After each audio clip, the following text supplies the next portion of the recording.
Done हो गया।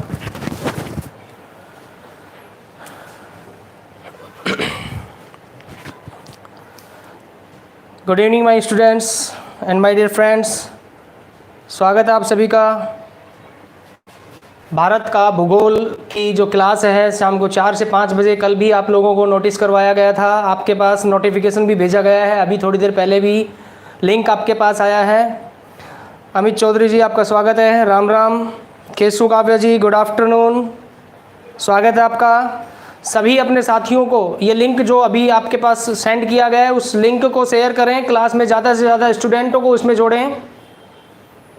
Class को स्टार्ट कर रहे हैं। आज का जो हमारा इसमें चर्चा का विषय रहेगा इस क्लास में वो ये रहेगा, भारत का सामान्य परिचय। जो बोर्ड पर, व्हाइट बोर्ड पर आपके सामने लिखा हुआ है, भारत के सामान्य परिचय, जो सिंपल इंटरेस्ट, जो इंट्रोडक्शन वाला जो पार्ट है, उस इंट्रोडक्शन वाले पार्ट के बारे में यहाँ पर आज हम चर्चा करने वाले हैं।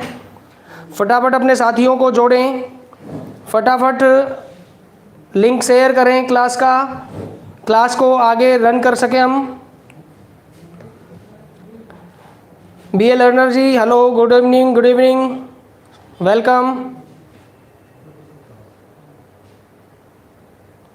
कल हमने चर्चा की थी सामान्य परिचय के बारे में, और उस सामान्य परिचय के अंतर्गत सबसे पहले हमने कल पढ़ा था भूगोल के बारे में। भूगोल की डेफिनेशन की बात यहाँ पर हमने स्टार्ट की थी। एक बार वापस से स्टार्ट करते हुए उसके बारे में चर्चा करते हुए फिर आगे भारत के सामान्य परिचय के बारे में अध्ययन करेंगे। भूगोल के बारे में, उसकी डेफिनेशन के बारे में, उसकी परिभाषा के बारे में एक बार हम चर्चा कर लेते हैं। फटाफट से अपने साथियों को लिंक शेयर करें और जोड़ें। देखिएगा,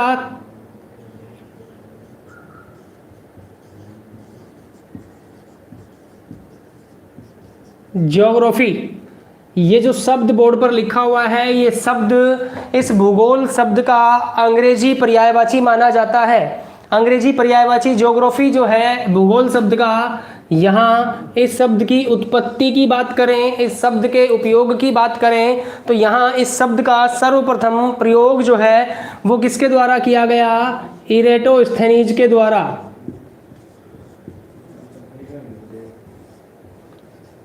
एक ज्योग्राफर हुए और उन ज्योग्राफर्स का नाम है इरेटोस्थेनीज। इरेटोस्थेनीज महोदय ने यहाँ पर इस ज्योग्राफी शब्द का सबसे पहले उपयोग किया। इस कारण से इरेटोस्थेनीज महोदय को भूगोल का, ज्योग्राफी का जनक कहा जाता है, भूगोल का जनक कहा जाता है। तो कल हमने यहाँ पर इस ज्योग्राफी के डिस्क्रिप्शन, ज्योग्राफी के परिभाषा की, डेफिनेशन की यहाँ पर हमने बात की थी। एक बार वापस से यहाँ पर देखिएगा, जियोग्राफी के जियो शब्द को यहाँ पर हम रखते हैं, और यहाँ ये ग्राफी, ग्राफी के स्थान पर ग्राफो शब्द भी यहाँ पर हो सकता है, ग्राफी के स्थान पर ये शब्द भी हो सकता है, दोनों का ही मीनिंग एक निकलता है। तो यहाँ पर जियो और ग्राफी जो शब्द है, ये दोनों शब्द ग्रीक भाषा के माने जाते हैं। कौन सी भाषा के शब्द हैं ये?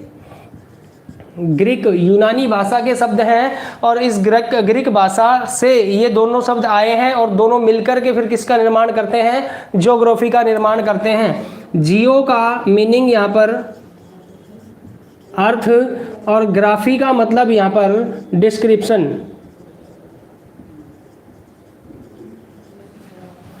ग्राफी मतलब डिस्क्रिप्शन। डिस्क्रिप्शन का मीनिंग यहाँ पर हिंदी में अध्ययन, वर्णन करना, अध्ययन, वर्णन करना। और यहाँ पर ये जो अर्थ है, अर्थ को यहाँ पर हम बोलते हैं पृथ्वी। तो देखिएगा, सामान्य सा, सिंपल सा यहाँ पर एक मीनिंग जो है ज्योग्राफी का निकल कर के आता है कि ये जो पृथ्वी है, इस पृथ्वी से संबंधित जितने भी प्रकार का जो अध्ययन है, पृथ्वी से रिलेटेड जो कारक हैं, उन कारकों का अध्ययन करना ही यहाँ ज्योग्राफी या भूगोल कहलाता है। मतलब ये एक ऐसा विषय है या एक ऐसा शास्त्र है जिसके द्वारा पृथ्वी से संबंधित जो सामान्य और विशिष्ट और अति विशिष्ट जानकारियाँ होती हैं, उनका क्या किया जाता है? अध्ययन, वर्णन किया जाता है। तो यहाँ पर हम इन सभी बातों की चर्चा करेंगे। विजेंद्र जी गुड आफ्टरनून, स्वागत आपका। खुशी यादव जी बहुत बहुत धन्यवाद, राम राम आपको। हेमू यादव नमस्ते, गुड इवनिंग, हेमू यादव जी पूछ रहे हैं कैसे हैं भाई, बिल्कुल बढ़िया। आप जैसे शानदार इंसान जो हैं क्लास से जुड़े हुए हैं, हमें बहुत खुशी होती है। आप बढ़िया तो हम भी बढ़िया। आप आशा करते हैं आप भी स्वस्थ और बढ़िया होंगे अपने घर। नकुल जी आपका स्वागत है।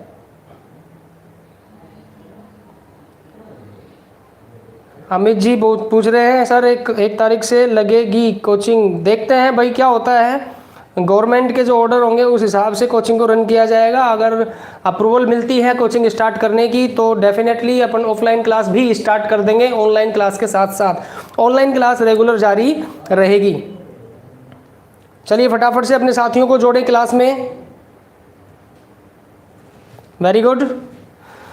तो देखिएगा ये सामान्य सा अर्थ यहाँ पर ज्योग्राफी के बारे में हमने बताया। ऐसा शास्त्र, ऐसा विज्ञान जो पृथ्वी से संबंधित समस्त प्रकार का अध्ययन जो है प्रोवाइड करवाता है, उपलब्ध करवाता है, वो विज्ञान, वो शास्त्र क्या कहलाता है? भूगोल कहलाता है। फिर दूसरा इंपॉर्टेंट यहाँ पर देखिएगा, ये जो जियोग्राफी शब्द है, इस जियोग्राफी शब्द का उपयोग सबसे पहले किसने किया? इरेटोस्थेनीज ने किया। इसी कारण से इनको जनक कहा जाता है। अब यहाँ हम बात करेंगे भूगोल के पिता की, भूगोल के फादर की। Father of geography, father of geography किसे कहा जाता है? फटाफट से अपने कमेंट बॉक्स में आंसर दीजिए। फादर ऑफ जियोग्राफी किसे कहते हैं, या फादर ऑफ जियोग्राफी कौन है? फटाफट कमेंट बॉक्स में आंसर दीजिए। अमित जी फटाफट आंसर दीजिए कमेंट बॉक्स में। फादर ऑफ ज्योग्राफी किसे कहते हैं? फादर ऑफ ज्योग्राफी कौन है? नकुल जी, हेमू जी, खुशी यादव जी, विजेंद्र जी, सभी आंसर दीजिए। बी एल लर्नर जी आप भी आंसर दीजिए। फादर ऑफ ज्योग्राफी, भूगोल के पिता किसे कहते हैं? भूगोल के पिता कौन है? फटाफट कमेंट बॉक्स में आंसर दीजिए। केशु काव्या जी आपने आंसर दिया हिकेटियस। बिल्कुल शानदार जवाब आपका। हिकेटियस जो है फादर ऑफ ज्योग्राफी कहलाते हैं, इसमें कोई दो राय नहीं है। बिल्कुल राइट आंसर आपका। चलिए फटाफट आंसर दीजिए। हेमंत यादव जी आपने आंसर दिया हिकेटियस, बिल्कुल राइट आंसर है ये भी। इसके अलावा कोई और आंसर हो सकता है? आप बताइए फटाफट।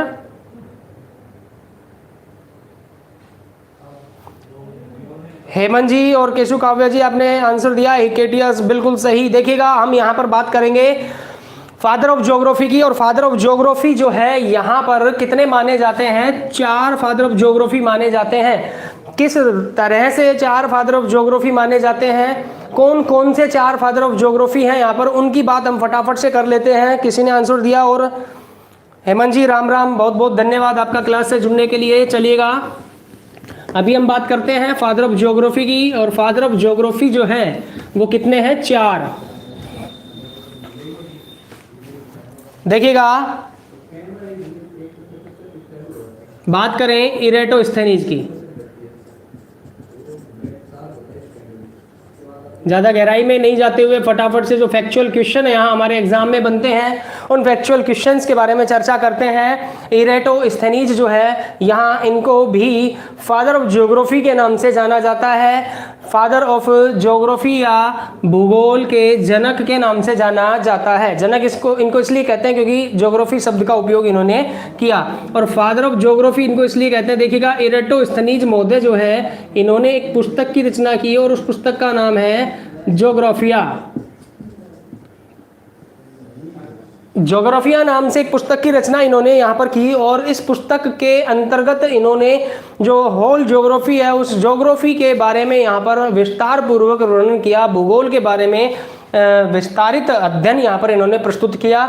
इनके इस योगदान के कारण ही इरेटोस्थेनीज महोदय को फादर ऑफ ज्योग्राफी की संज्ञा प्रदान की गई। फादर ऑफ ज्योग्राफी किसे कहा जाता है? यहाँ इरेटोस्थेनीज को कहा जाता है। AK यदुवंशी जी नमस्कार, आपका स्वागत है।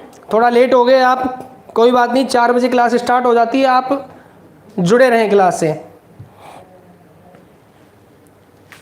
चलिएगा नेक्स्ट यहाँ देखिएगा फादर ऑफ ज्योग्राफी इरेटोस्थेनीज को कहा जाता है। नेक्स्ट इसके पश्चात इन्होंने एक पुस्तक की रचना की, इस आधार पर इनको फादर ऑफ ज्योग्राफी की संज्ञा प्रदान की गई। नेक्स्ट देखिएगा सेकंड फादर की बात करते हैं जो कि यहाँ पर हिकेटियस के नाम से जाने जाते हैं। जैसा कि आप लोगों को विदित है, अपनी जो कोचिंग है हमारी जो कोचिंग है ये कोचिंग भी इन्हीं के नाम के आधार पर रखी गई। काफ़ी लोग हमसे पूछते हैं कि ये इकेटियस क्या चीज़ है, क्या नाम है, मतलब कैसा नाम है, ये कैसे यहाँ पर ये इकेटियस नाम आपको ये रखने का सुझाव आया, दिमाग में विचार आया। तो बहुत से जो स्टूडेंट हैं जिनको ये पता है कि ये ज्योग्राफर हैं, तो वो तो आसानी से बता देंगे कि इकेटियस जो है वो एक ज्योग्राफर है, एक भूगोलवेता है। लेकिन जिनका ज्योग्राफी से पाला नहीं पड़ा वो थोड़ा यहाँ कंफ्यूज थे। तो काफ़ी लोगों ने हमसे पूछा, तो उनको बताते थे कि हम यहाँ पर ये जो हिकेटियस महोदय हैं, नेक्स्ट जो फादर ऑफ ज्योग्राफी है हिकेटियस महोदय, इनकी हम बात करें तो हम लोग बताते थे उनको कि हिकेटियस महोदय जो है ये फादर ऑफ ज्योग्राफी हैं, भूगोल के पिता यहाँ पर इनको कहा जाता है। तो इसी कारण से यहाँ पर कोचिंग का नाम यहाँ पर हमने हिकेटियस रखा, इस आधार से हमारे दिमाग में ये नाम जो है आया। नेक्स्ट देखिएगा, हिकेटियस महोदय जो हैं इन्होंने भी भूगोल का अध्ययन किया और इन्होंने भी विस्तारित रूप में अध्ययन किया। इन्होंने एक पुस्तक की रचना की और उस पुस्तक का नाम इन्होंने रखा जस पेरिडियस। जसपेरिडियस नाम से एक पुस्तक इन्होंने लिखी और इस पुस्तक में इन्होंने भूगोल के समस्त प्रकार के जो कारक आते हैं, इस भूभाग से संबंधित, पृथ्वी से संबंधित, उन समस्त भौतिक और अभौतिक कारकों को लेकर के, सारे तथ्यों को लेकर के इन्होंने अध्ययन प्रस्तुत किया। इस पुस्तक का नाम इन्होंने रखा जसपेरिडियस। मोस्ट इंपोर्टेंट फैक्ट देखिएगा, इस क्वेश्चन को लेकर के आता है यहाँ पर कि जसपेरिडियस नामक ग्रंथ जो है यहाँ पर इन्होंने लिखा था जर्मन लैंग्वेज में। इसके बाद देखिएगा, जर्मन लैंग्वेज जो है हर इंसान को नहीं आती, तो यहाँ पर इस लैंग्वेज की वजह से इस जसपेरिडियस ग्रंथ का जो विस्तार है अच्छे से नहीं हो पाया। तो इन्होंने यहाँ जसपेरिडियस का क्या किया, अंग्रेजी अनुवाद किया। अंग्रेजी अनुवाद यहाँ पर इन्होंने प्रस्तुत किया और अंग्रेजी अनुवाद जब इन्होंने किया तो इस पुस्तक का नाम इन्होंने रखा discussion of the earth. Discussion of the earth के नाम से यहाँ इन्होंने इस जसपेरिडियस का अंग्रेजी अनुवाद किया और उसके बाद ये पुस्तक इनकी खूब चली और आज वर्तमान में ये पुस्तक जो है बड़ी प्रसिद्ध पुस्तक मानी जाती है, जिसमें हमें पृथ्वी से संबंधित समस्त प्रकार की जानकारियाँ प्राप्त होती है। नेक्स्ट इसके पश्चात बात करेंगे अगले फादर ऑफ ज्योग्राफी की। प्रदीप कुमार जी, गुड इवनिंग, स्वागत है आपका। एक मेरा सेंटर भूगोल का पिता है, वेरी गुड।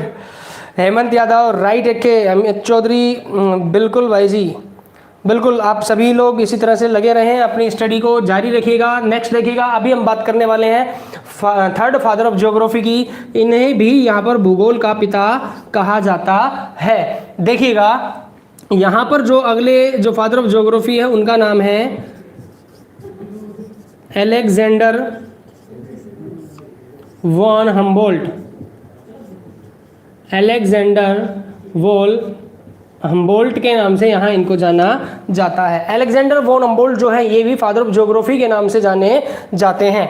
ये फादर ऑफ ज्योग्राफी की उपमा इनको क्यों दी गई, कैसे, किस प्रकार से इनको फादर ऑफ ज्योग्राफी की संज्ञा प्रदान की गई, इसकी हम बात करें तो यहाँ पर देखिएगा इन्होंने भी एक ग्रंथ की रचना की और उस ग्रंथ को यहाँ पर बोला जाता है कॉस्मोस। और कॉस्मोस ग्रंथ की रचना इन्होंने प्रस्तुत करते हुए भूगोल के विस्तृत अध्ययन को यहाँ पर प्रस्तुत किया।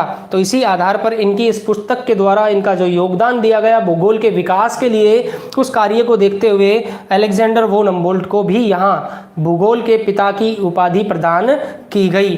अब नेक्स्ट देखिएगा, यहाँ एक और भूगोल के पिता जिनके बारे में हम चर्चा करने वाले हैं उनको यहाँ पर बोला जाता है कार्ल रिटर। और कार्ल रिटर जो है यहाँ पर भूगोल के पिता कहलाए। इसके पीछे भी एक रीज़न था, इन्होंने यहाँ एक पुस्तक की रचना की, एक ग्रंथ की रचना की और उस ग्रंथ का नाम इन्होंने रखा डाई अर्ड कुंडे। डाई अर्ड कुंडे। तो यहाँ पर देखिएगा ये डाई अर्ड कुंडे नामक एक जर्मन पुस्तक यहाँ पर इन्होंने लिखी और इस पुस्तक की रचना के कारण ही यहाँ पर कार्ल रिटर को फादर ऑफ ज्योग्राफी के पिता की उपमा यहाँ पर प्रदान की गई। यहाँ इन्होंने इस पुस्तक में भूगोल का विस्तृत अध्ययन प्रस्तुत किया।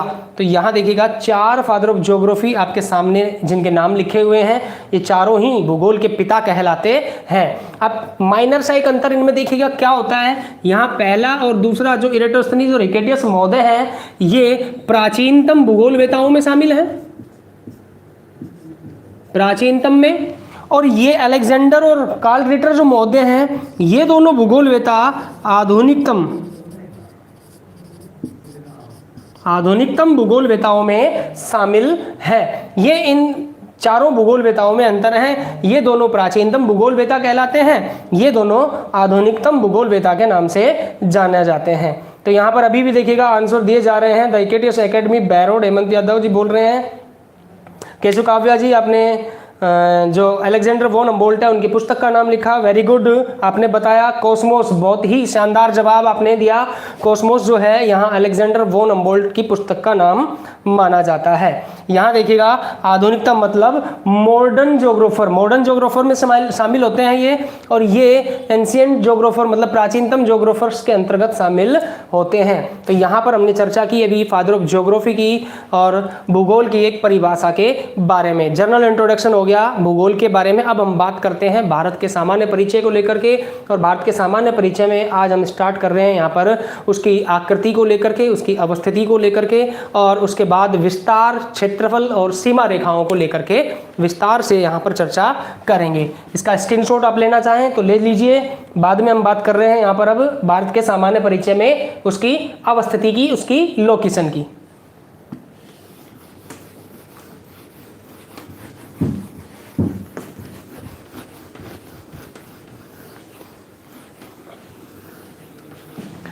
चलिएगा बात करते हैं सामान्य परिचय। और सामान्य परिचय के अंतर्गत यहाँ सबसे पहले हम बात करेंगे भारत के सामान्य परिचय में उसकी शेप की, उसकी आकृति की। भारत की आकृति जो है वो किस प्रकार की मानी जाती है। आकृति की यदि हम बात करें तो आकृति उसके आकार से है कि वो गोल प्रकार की आकृति में बना हुआ है भारत का मानचित्र, या चौकोर आकृति में बना हुआ है, त्रिकोणीय आकृति में बना हुआ है, किस प्रकार की आकृति यहाँ पर मानी गई है। तो देखिएगा यहाँ जो भारत की आकृति है उसके बारे में विभिन्न विद्वानों ने अपने अपने मत दिए, और जो मत सर्वसम्मत माना गया वो मत है विषम चतुष्कोणीय।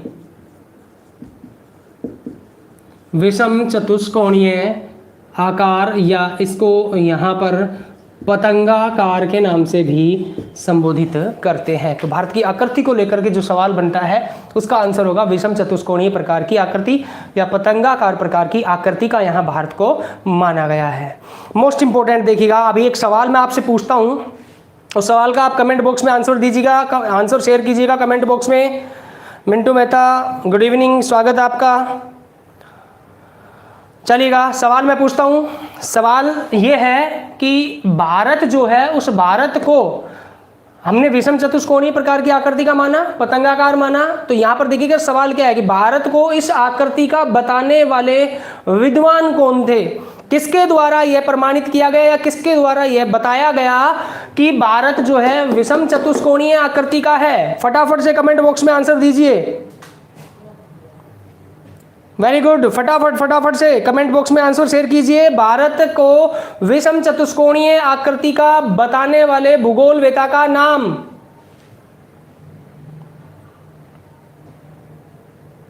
कमेंट बॉक्स में आप बिल्कुल एक्टिव रहिए, अपने मोबाइल स्क्रीन पर आंखों को खोल करके अच्छे से एकदम कंसंट्रेशन के साथ, एकाग्र चित्ता के साथ अध्ययन करें। फटाफट आंसर दीजिए। भारत को विषम चतुष्कोणीय आकृति का किस भूगोलवेता के द्वारा बताया गया। AK यदुवंशी, आपने आंसर दिया, वेरी गुड, बहुत ही शानदार आंसर। स्ट्रैबो ने यहाँ पर भारत को विषम चतुष्कोणीय प्रकार की आकृति का बताया। स्ट्रैबो महोदय जो हैं इन्होंने यहाँ पर ये बताया कि भारत जो है इसकी आकृति कैसी है, इसकी आकृति है विषम चतुष्कोणीय। मिंटू मेहता, आपने बिल्कुल राइट आंसर दिया, शाबाश, वेरी गुड, आप सभी का धन्यवाद। सोनिका जी आगे आप लेट आए हो, चलो कोई बात नहीं, कंटिन्यू करते हैं क्लास को, आप इसमें कंटिन्यू जुड़े रहना लास्ट तक। स्ट्रैबो महोदय आपने आंसर दिया, बहुत शानदार जवाब। BA लर्नर जी बोल रहे हैं कि Genghis Khan, very good Keshu Kavya ji, Roman geographer Strabo, बिल्कुल राइट आंसर आपका, बहुत शानदार। आप पिछली क्लास में भी आप में काफ़ी सारे स्टूडेंट जुड़े रहते हैं, वहाँ पर भी आप आंसर देते हैं, बहुत ही शानदार। आप बढ़िया स्टडी कर रहे हैं, घर पर सेल्फ स्टडी आपकी जारी है। धर्मेंद्र जी आ गए हैं, good evening, good evening Dharmendra ji. Rajesh Kumar, जय हिंद, आपका स्वागत है। चलिए अपने टॉपिक पे आते हैं वापस से। यहाँ आकृति की बात की हमने, विषम चतुष्कोणीय पतंगाकार, और इस प्रकार की आकृति का भारत को किसने बताया? स्ट्रैबो महोदय ने बताया। चलिएगा अब बात करते हैं यहाँ पर इसके अवस्थिति के बारे में।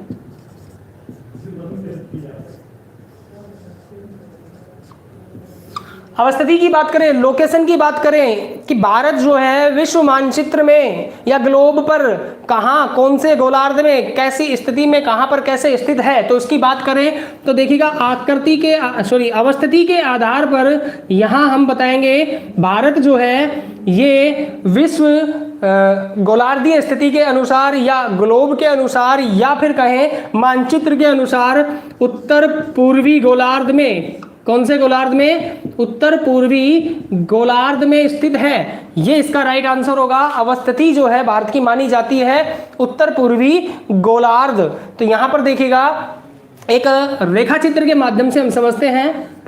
गोलार्ध की बात करें तो गोलार्ध जो है वो कितने माने जाते हैं? 4 गोलार्ध होते हैं। देखिएगा बिल्कुल बीचों बीच, पहले भी हमने चर्चा की थी राजस्थान की ज्योग्राफी के अंतर्गत, बिल्कुल बीचों बीच से यहाँ से एक लाइन बनी हुई होती है, काल्पनिक रेखा होती है ये।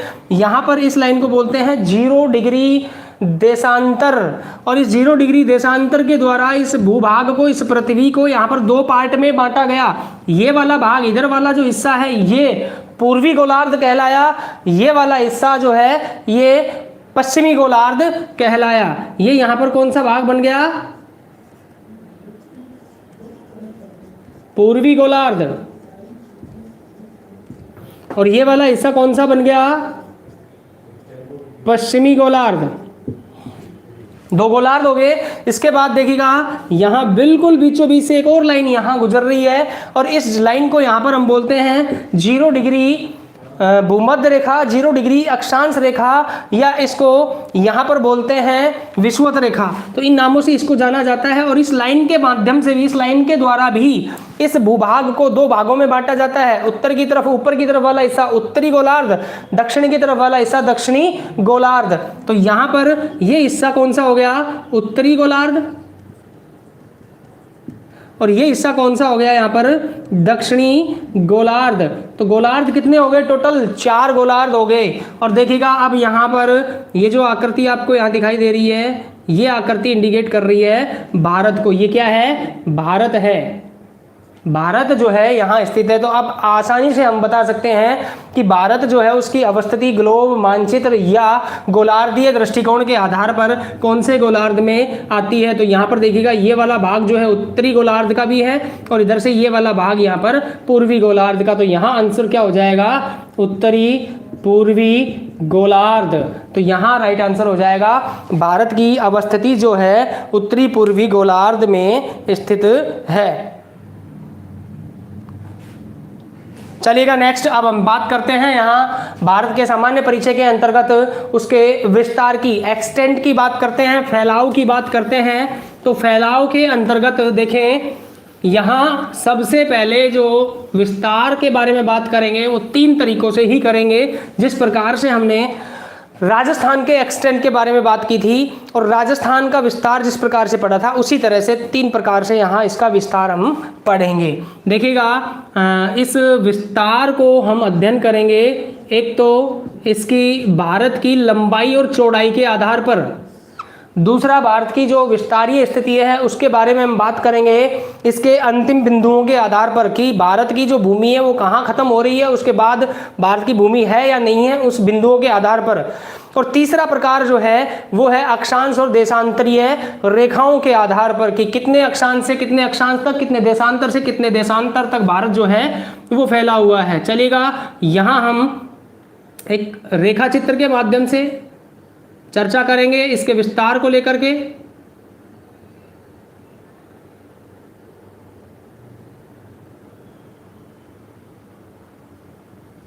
यहाँ एक सिंपल सा भारत का एक मानचित्र यहाँ हम बनाते हैं और उसके बाद यहाँ चर्चा करेंगे इसके विस्तार को लेकर।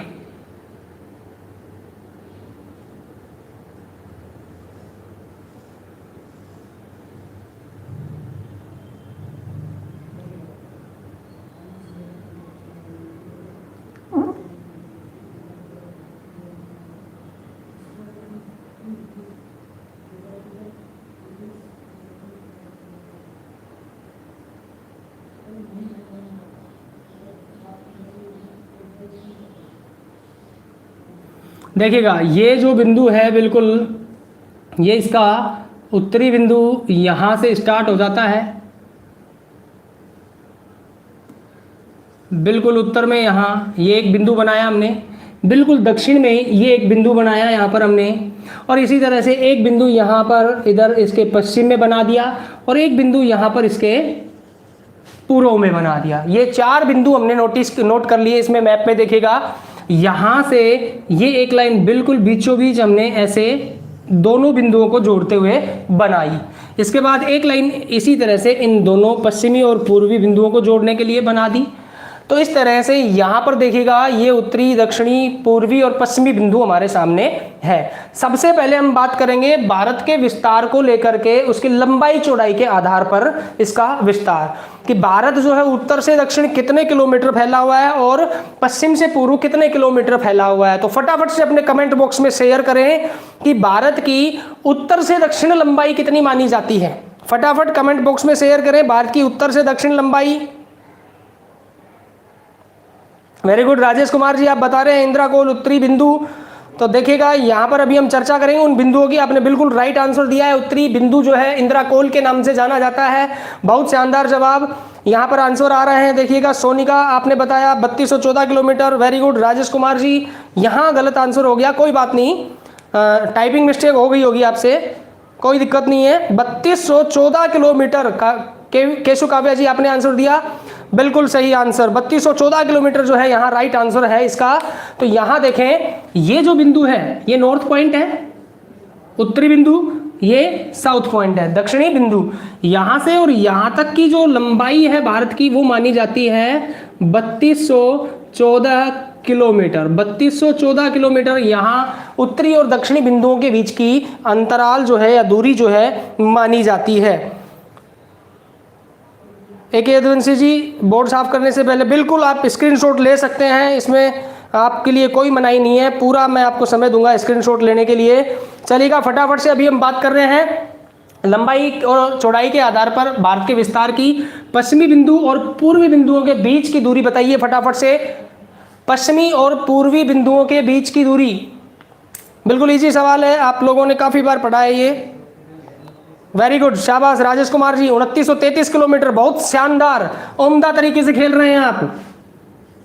2933 किलोमीटर यहाँ पर जो है इन बिंदुओं के बीच की दूरी जो है यहाँ पर मानी जाती है। तो ये क्लियर हो चुका है सामने कि भारत के उत्तरी और दक्षिणी बिंदुओं के बीच की दूरी यानी कि लंबाई के आधार पर 3214 किलोमीटर है। यहाँ चौड़ाई के आधार पर बात करें तो 2933 किलोमीटर दोनों बिंदुओं के बीच की दूरी मानी जाती है। बहुत शानदार, आप अच्छे से तैयारी कर रहे हैं, आपका जल्दी ही किसी गवर्नमेंट जॉब में सिलेक्शन होगा, ये दुआएं हैं हमारी, आप जल्दी ही सक्सेस होंगे।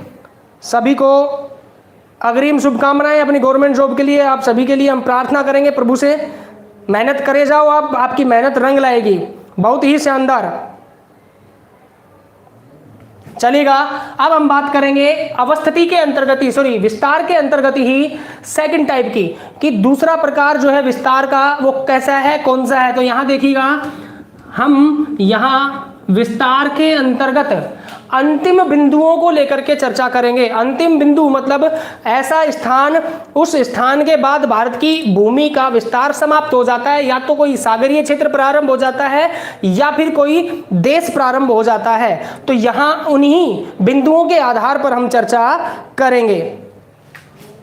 चलिएगा यहां देखते हैं, ये आपको सामने दिखाई दे रहा है बोर्ड पे, ये जो बिंदु है दक्षिणी बिंदु माना जाता है, साउथ पॉइंट माना जाता है इंडिया का। और इस साउथ पॉइंट के अंतर्गत देखिएगा कौन सा क्षेत्र जो है वो यहाँ पर आता है। तो ये जो क्षेत्र है देखिएगा, यहाँ इसको बोलते हैं कन्याकुमारी।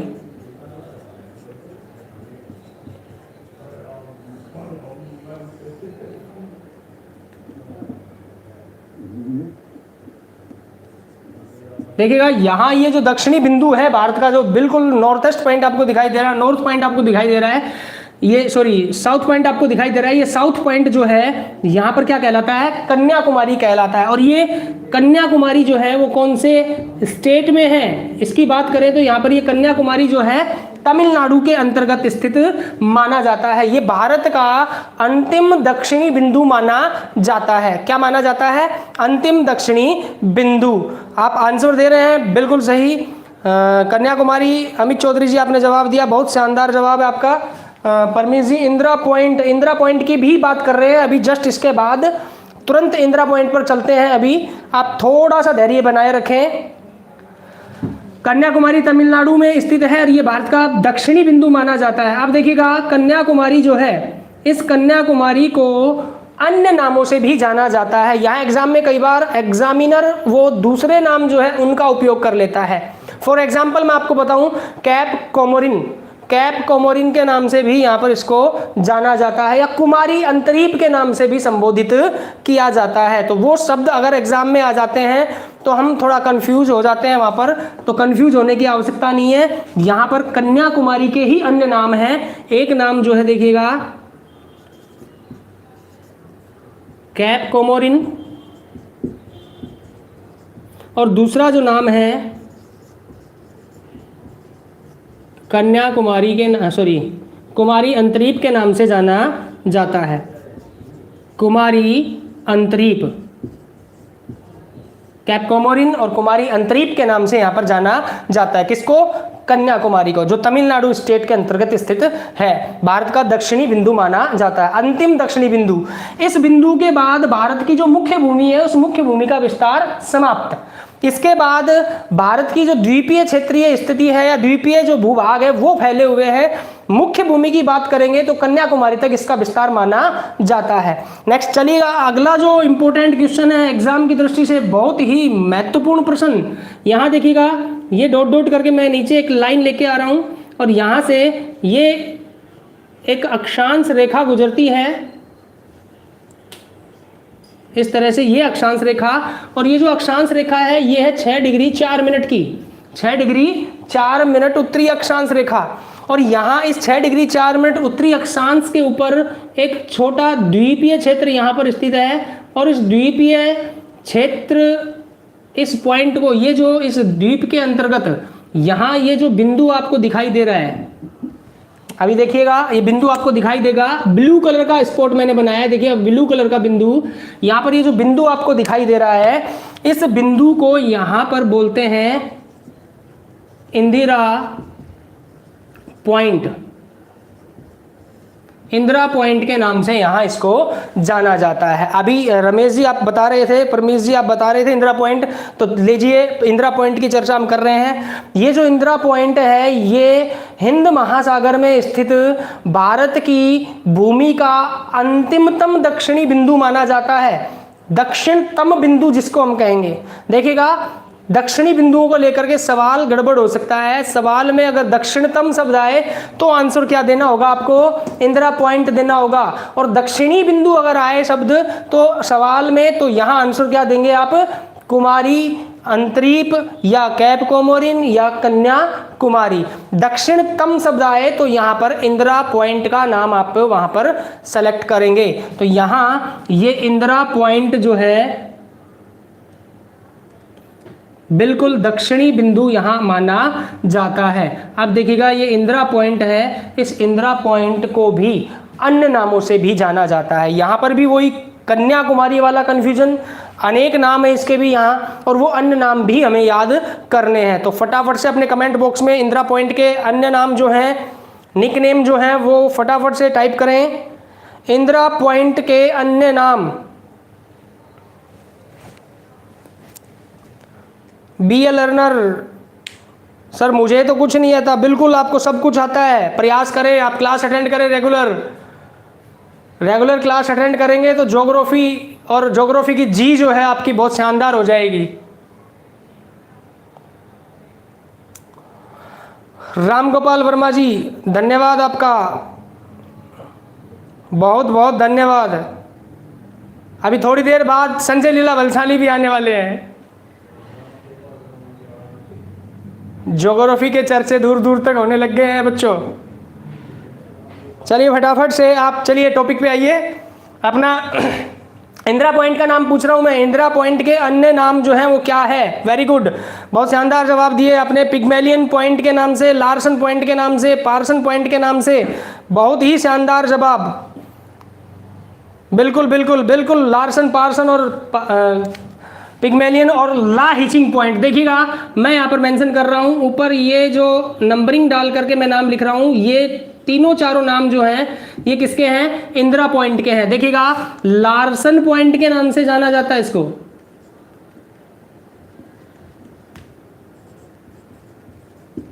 लार्सन के साथ साथ पार्सन पॉइंट के नाम से भी संबोधित करते हैं,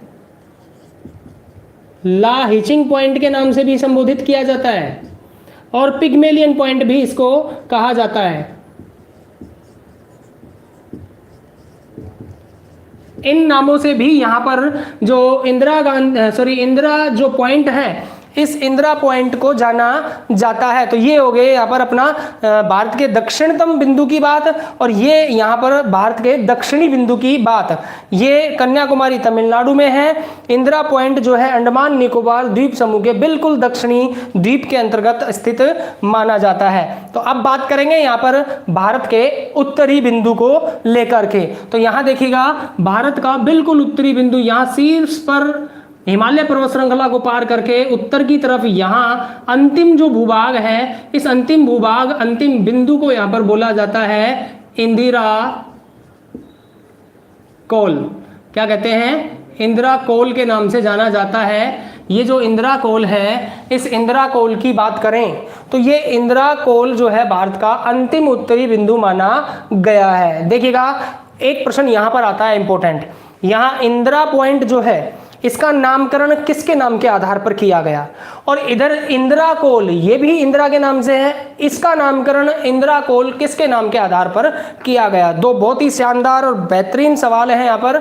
इंदिरा पॉइंट का नाम किसके नाम के आधार पर रखा गया? फटाफट कमेंट बॉक्स में टाइप करें।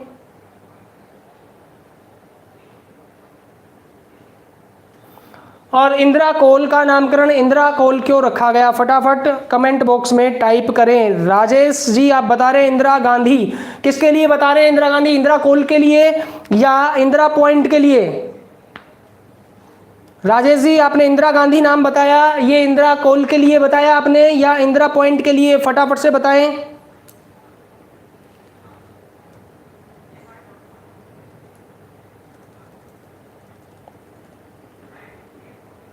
राजेश जी बता रहे हैं इंदिरा पॉइंट के लिए, इंदिरा गांधी। वेरी गुड, बिल्कुल सही आंसर, बहुत ही बेहतरीन और उम्दा जवाब आपका। इंदिरा पॉइंट को यहाँ पर इंदिरा गांधी के नाम पर जाना जाता है, उनकी याद में यहाँ पर इंदिरा गांधी के नाम के आधार पर ही इंदिरा पॉइंट नाम इस स्थान का रखा गया। अब फटाफट से इंदिरा कोल के बारे में भी बताइए, सभी कमेंट बॉक्स में आप लिखेगा इंदिरा कोल जो है। वेरी गुड, शाबाश, आंसर आ रहे हैं, बहुत ही शानदार आंसर। यहाँ पर इंदिरा कोल जो है, इंदिरा कोल का नामकरण रानी लक्ष्मीबाई के नाम पर रखा गया। देखिएगा वैसे मनु के नाम से भी उनको जाना जाता था, रानी लक्ष्मीबाई को, और यहाँ पर उनको लक्ष्मीबाई भी कहा जाता था, लेकिन बचपन का नाम उनका मनु के साथ साथ इंदिरा भी था, बचपन में उनको इंदिरा भी कहते थे। तो इस आधार से यहाँ पर देखिएगा इसका आंसर क्या होगा? इंदिरा कोल का नामकरण जो है महारानी लक्ष्मीबाई के बचपन के नाम इंदिरा के आधार पर किया गया। बहुत ही शानदार, सभी आंसर दे रहे हैं। सोनिका जी, ये के यदुवंशी जी, केशु काव्या जी, सभी ने यहाँ पर शानदार जवाब दिया। इंदिरा कोल का नामकरण जो है रानी लक्ष्मीबाई के नाम के आधार पर हुआ।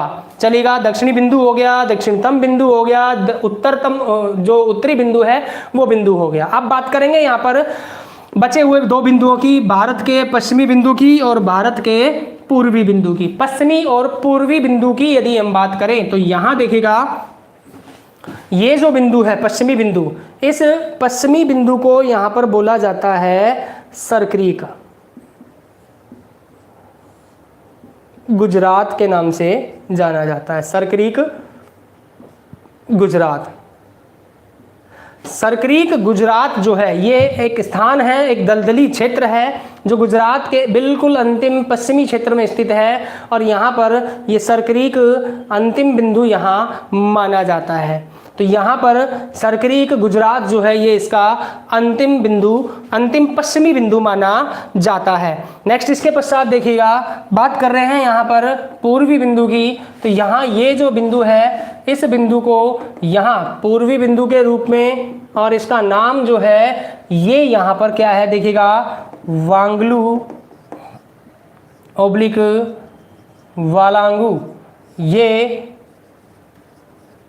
अरुणाचल प्रदेश के अंतर्गत आता है। अरुणाचल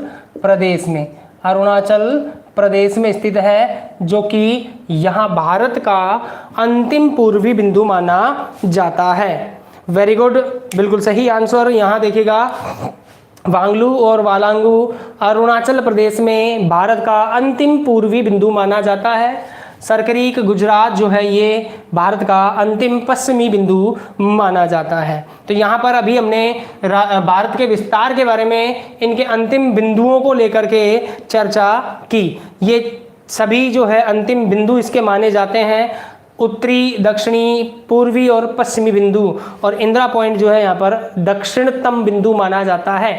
तो यहाँ इन बिंदुओं के बाद भारत की मुख्य और अमुख्य भूमि जो भी है उन सभी भूमि का विस्तार समाप्त हो जाता है। बाद में दक्षिण की तरफ हिंद महासागर इससे संपर्क में आता है, उत्तर की तरफ विभिन्न प्रकार के जो देश, पड़ोसी देश हैं, वो भारत के साथ संपर्क साधते हैं। चलिएगा, अभी हम बात करेंगे यहाँ पर विस्तार के अंतर्गत ही अक्षांश और देशांतरीय स्थिति के आधार पर, अक्षांश और देशांतर रेखाओं के आधार पर भारत की स्थिति को लेकर के, सॉरी विस्तार को लेकर के। तो यहाँ ये जो डायग्राम आपके सामने बना हुआ है, अभी आप इसका स्क्रीनशॉट ले लीजिए और इसी डायग्राम में यहाँ पर हम चर्चा करेंगे अक्षांश और देशांतरीय विस्तार की। अक्षांश और देशांतर। चलिए शाबाश, बताइएगा। एक सवाल आपसे फिर पूछ रहा हूं, यहाँ देखिएगा अक्षांश और देशांतर, ये दो शब्द लिखे हैं मैंने, अक्षांश और देशांतर रेखा। तो यहाँ ये अक्षांश और देशांतर रेखाएं जो होती हैं ये किस प्रकार की रेखाएं होती हैं, ये किस प्रकार की रेखाएं होती हैं, अक्षांश और देशांतर रेखाएं कैसी रेखाएं हैं, बताइए फटाफट से कमेंट बॉक्स में।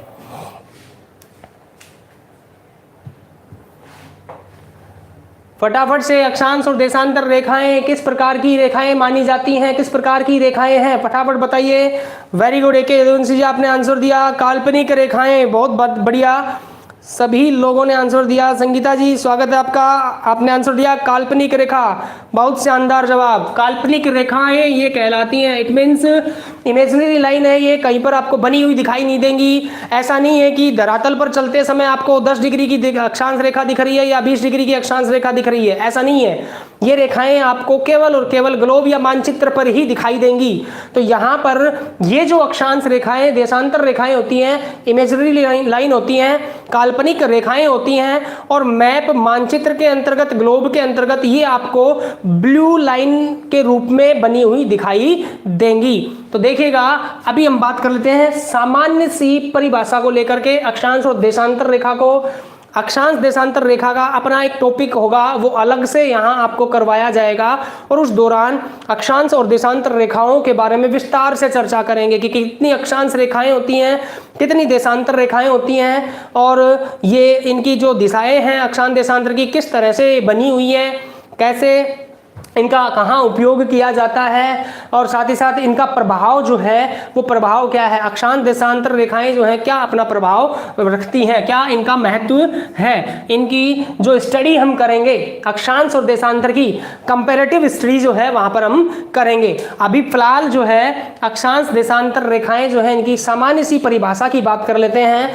अक्षांश रेखाएं ऐसी रेखाएं होती हैं जो काल्पनिक हैं, साथ ही साथ भूमध्य रेखा से किसी स्थान की जो कोणीय दूरी होती है उस स्थान की कोणीय दूरी अक्षांश कहलाती है, और उस स्थान से गुजरने वाली अक्षांश स्थान कहलाती है, और उस अक्षांश स्थान से गुजरने वाली जो इमेजिनरी लाइन होती है, जो अक्षांश रेखा, जो काल्पनिक रेखा होती है, वो ही क्या कहलाती है, अक्षांश कहलाती है। भूमध्य रेखा से किसी स्थान की कोणीय दूरी अक्षांश स्थान कहलाती है। रिपीट कर रहा हूं, भूमध्य रेखा से किसी स्थान की कोणीय दूरी अक्षांश स्थान कहलाती है, और उस स्थान से होकर के गुजरने वाली जो लाइन है वो अक्षांश रेखा कहलाती है।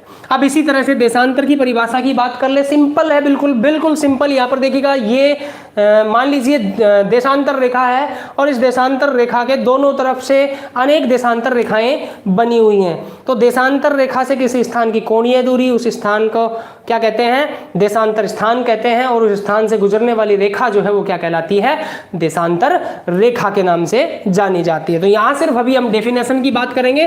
अब यहाँ हम बात करेंगे इसके अक्षांशीय और देशांतरीय विस्तार की। किसके अक्षांशीय देशांतरीय विस्तार की, भारत के अक्षांशीय देशांतरीय विस्तार को लेकर के। तो आइए देखिएगा, अपने इस रेखा चित्र में वापस से आते हैं, इस स्केल्टन में वापस आते हैं। यहाँ अभी हमने चर्चा की थी दक्षिणी बिंदु।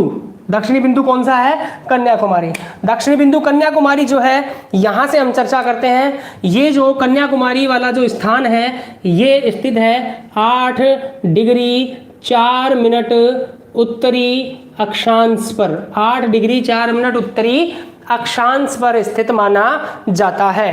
अब यहाँ से जैसे जैसे हम उत्तर की तरफ जाएंगे तो अनेकों अक्षांश रेखाएं भारत में से गुजरती हैं। जैसे फॉर एग्जांपल से मैं हल्के से एक लाइन बना करके बताता हूँ।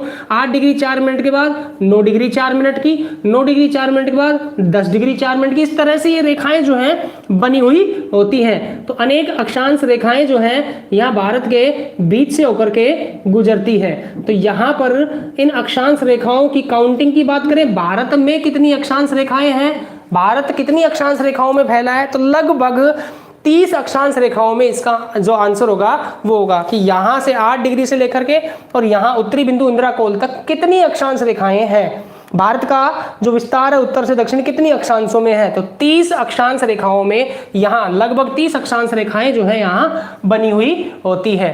अब देखिएगा 8 डिग्री 4 मिनट उत्तरी अक्षांश से हम ऊपर उत्तर की तरफ जाते हैं तो ये इंदिरा कोल जो है, ये इंदिरा कोल कितने डिग्री पर स्थित है, तो इसका आंसर देखिएगा यहाँ पर होगा 37 डिग्री 6 मिनट उत्तरी अक्षांश। 37 डिग्री 6 मिनट उत्तरी अक्षांश पर यहाँ ये इंदिरा कोल वाला जो स्थान है स्थित है। इट मीन्स हम कहेंगे कि भारत का अक्षांशीय विस्तार 8 डिग्री 4 मिनट उत्तरी अक्षांश से लेकर के 37 डिग्री 6 मिनट उत्तरी अक्षांश तक माना जाता है। तो यहाँ पर ये हो गया इसका अक्षांशीय विस्तार। अब हम बात करेंगे यहाँ भारत के देशांतरीय विस्तार को लेकर के, और देशांतरीय विस्तार की बात करें तो देखिएगा इधर पश्चिमी जो बिंदु है, इस पश्चिमी बिंदु पर यहाँ सर्करिक वाला जो बिंदु था, इस सर्करिक वाले बिंदु पर यहाँ जो पश्चिमी विस्तार तक इसका देशांतरी विस्तार है, ये है 68 डिग्री 7 मिनट पूर्वी देशांतर। देखिएगा यहाँ पर मैंने पूर्वी देशांतर लिखा और इधर भी पूर्वी देशांतर लिखूंगा। यहाँ उत्तरी अक्षांश लिखा और यहाँ भी उत्तरी अक्षांश लिखा।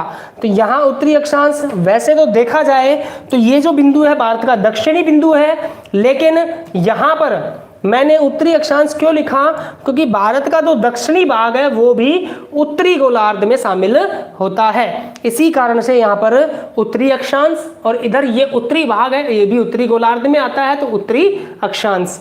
और यहाँ देखिएगा पूर्वी देशांतर लिखा, क्योंकि जिन देशांतर रेखाओं का अध्ययन हम कर रहे हैं 68 डिग्री 7 मिनट से लेकर के और इधर पूर्व की तरफ 97 डिग्री 25 मिनट तक जिन देशांतर रेखाओं का अध्ययन हम कर रहे हैं वो देशांतर रेखाएं पूर्वी गोलार्ध में स्थित है। कौन से गोलार्ध में स्थित है, पूर्वी गोलार्ध में स्थित है।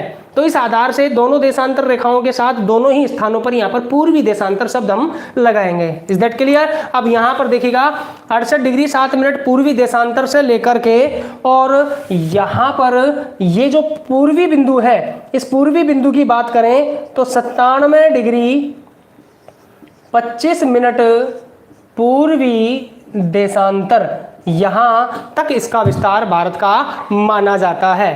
तो फटाफट से आप इसका स्क्रीनशॉट ले लीजिए। और यहां आज हमने बात की है भारत के विस्तार को लेकर के, और नेक्स्ट क्लास में हम चर्चा करेंगे भारत के क्षेत्रफल को लेकर के, भारत की सीमा रेखाओं को लेकर के, यहाँ इसके बारे में हम चर्चा करेंगे।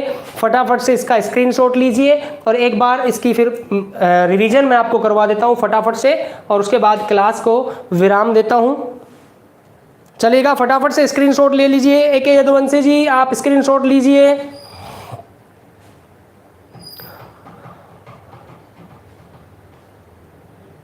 कुछ एक दो इंपॉर्टेंट क्वेश्चन है अक्षांश देशांतर को लेकर के, उनके बारे में भी चर्चा कर लेंगे।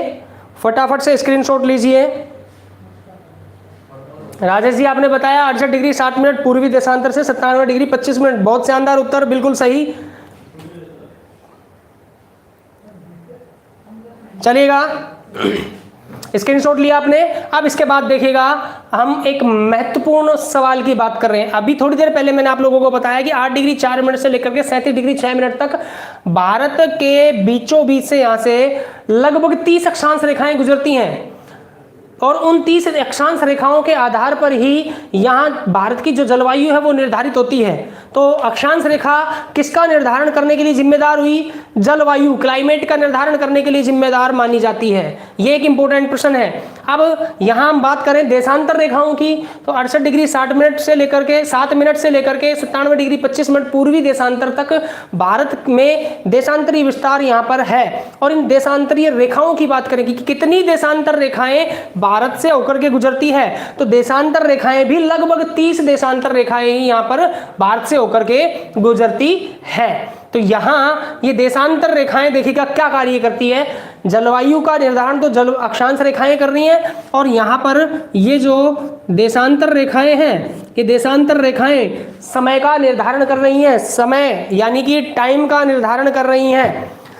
तो यहाँ पर एक इंपॉर्टेंट सवाल बन जाता है देशांतर रेखाओं को लेकर के।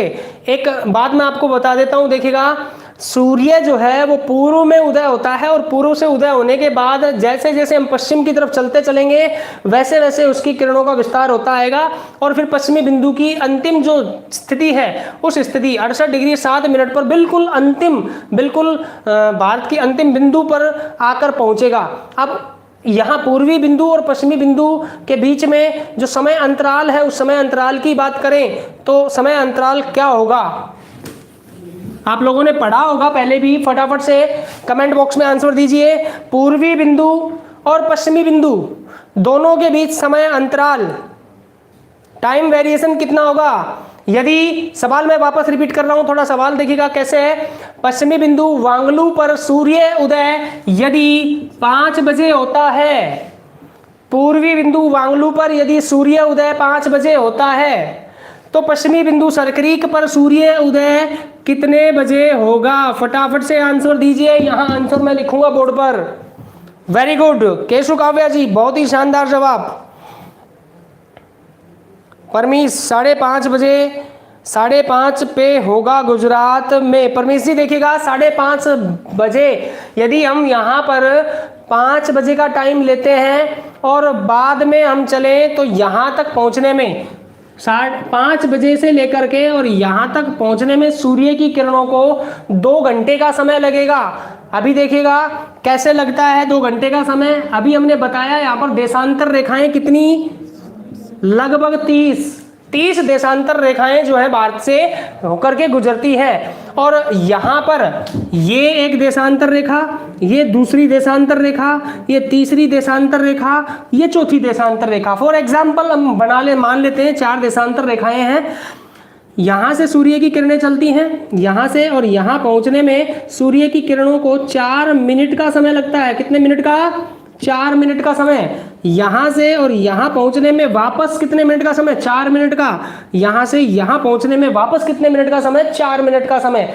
तो ये बात क्लियर हो रही है कि एक देशांतर से दूसरी देशांतर पर पहुँचने में समय लगता है, तो आंसर होगा 4 मिनट का। और हमारे पास देशांतर रेखाएं कितनी है भारत में? 30। तो 30 देशांतर रेखाओं की बात करें, 30 देशांतर रेखाएं, तो 30 × 4 120 मिनट।